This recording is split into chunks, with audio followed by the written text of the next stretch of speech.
मरकजी वजीर दाखिला अमित शाह, बहुत शुक्रिया परवेज हमारे साथ जुड़ने के लिए। फिलहाल आगे बढ़ लेते हैं। श्रीनगर से इस वक्त की बड़ी खबर आ रही है। छनपुरा ओवर ब्रिज पर एक हादसा पेश आया है। इस हादसे में एक ट्रक ने स्कूली बस को टक्कर मार दी। स्कूली बच्चे महफूज हैं, बस को नुकसान पहुंचा है। कौमी शाहरा पर यह हादसा पेश आया है।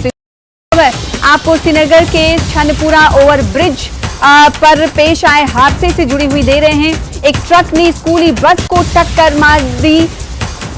राहत की खबर यह है कि स्कूली बच्चे महफूज हैं और बस को नुकसान पहुंचा है, जिसकी तस्वीर आपको टीवी स्क्रीन पर हम दिखा रहे हैं। कौमी शाहरा पर यह हादसा पेश आया है। सुबह का वक्त है, बच्चे स्कूल जाते हैं और बस में बच्चे सवार रहते हैं। वो जो खड़ा बच्चस प्यारान अच्छा बच्चे पत्वान मे गई 5 मिनट ये बिल्कुल खड़ा अंतरो में दाग।